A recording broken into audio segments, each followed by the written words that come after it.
prophet started to feel the painful effect of the poison, he informed that to people around him. The mother of Bishr ibn al-Bara came to see him. Oh, Rasulullah, what happened with you? Bishr, at this time I felt my aorta or vein was torn due to the food I was eating with your son in Khaybar. Oh Rasulullah, I never saw a fever like it in anyone. Our trial is double, and so our reward in heaven is double. What do people say about my illness? They say it is pleurisy. Allah will not like to make his apostles suffer from pleurisy, because it indicates the possession of Satan, but my disease is the result of the morsel that I had taken along your son. It has cut my jugular vein.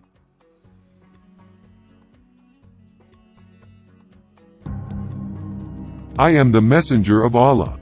I can't die by a low-life Jewish woman. That's just too embarrassing. Sunan Abu Dawud, number 4510, said that Prophet Muhammad had himself cupped on his shoulder on account of that which he had eaten from the lamb. Abu Hind cupped him with the horn and knife. Hopefully, this will suck the poison out of your body. I am really sick. But the cupping did not do any good to the Prophet. As long as he was sick, the Prophet recited al-Mu'awwidhathayn or verses of refuge, which are Surah 113 and 114.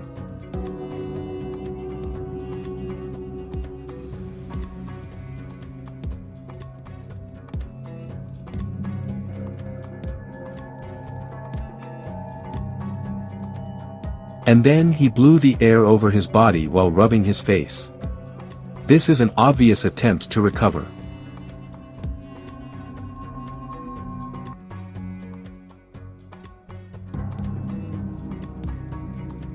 Aisha also recited al-Mu'awwidhathayn over the Prophet's body, rub him with his hand with the hope that it was more blessed. Did it work? Apparently not. It was even said that Jibril also joined in praying for the Prophet. When the Apostle of God fell ill, Jibril prayed for him while saying, "In the name of Allah I pray to drive out all that hurt you and ward off all that is spiteful to you and from all the evil eyes, and God will heal you." Was Jibril's prayer effective? Apparently not.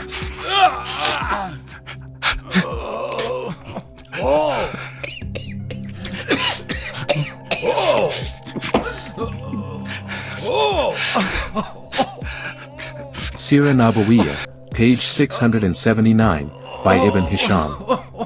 Then the Prophet's illness grew worse and he suffered severe pain. He said, "Pour 7 skins of water from different wells over me so that I may go out to the men and instruct them." We made him sit down in a tub belonging to Hafsa bint Umar, and we poured water over him until he cried, "Enough, enough, enough! I said, enough!" Then some of his wives, and his uncle, Ibn Abbas, gathered to be with him, and they agreed to force him to take medicine. Let me force him. Let us do that. Yes, let us do that. Hold him. Hold him tight. Pinching his nose. Make sure he swallows it. Don't let go. The Prophet did not get any better. He passed out instead. When he recovered, he was not happy with them. Who treated me like that? I did that. This is a medicine which women have brought from Abyssinia. That is a disease which Allah would not afflict me with. Let no one stop in the house until they have been forced to take this medicine, except my uncle.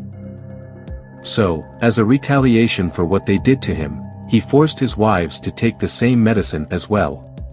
Maymuna, who is one of Muhammad's wives, was forced to take it although she was fasting because of the Apostle's oath, as a punishment for what they had done to him. He tried any way he could to get better, but nothing worked. He then realized that he was dying. How come I don't get any better, even though I've already prayed so many times? The Prophet in his ailment in which he died, used to say, Oh, Aisha, I still feel the pain caused by the food I ate at Khaybar, and at this time, I feel as if my aorta is being cut from that poison. To cover up his falsehood as a prophet, he pretended to say that God gave him two choices: be healed or live with God in heaven. God has given one of his servants the choice between this world and that which is with God, and he has chosen the latter. I never saw anyone suffer more pain than the messenger of Allah. After so much agony, Prophet Muhammad eventually died on Aisha's lap.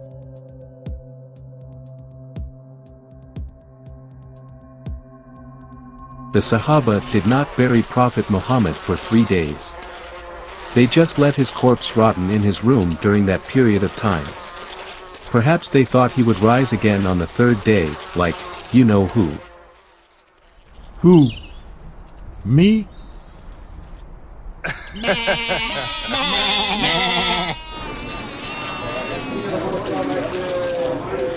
Hey, guys, listen to me. Indeed, the messenger of Allah died. He is nothing, but just a human and will decompose like any human. Come on, people, bury your companion. Eventually, the Sahaba buried Prophet Muhammad's corpse. Sahih al-Bukhari 4428.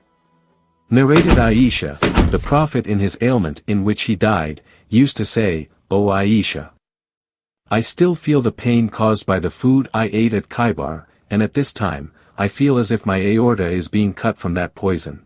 Prophet Muhammad died in the same way he prophesied he would die if he was a false prophet. Consider the following verse of the Quran. Quran, Surah Al-Haqqa, verse 44 to 46. Had the messenger made up something in our name, we would have certainly seized him by his right hand, then severed his aorta. The Bible proves Muhammad was a false prophet. The Mubahala proves Muhammad was a false prophet. The Quran and the Hadiths prove Muhammad was a false prophet.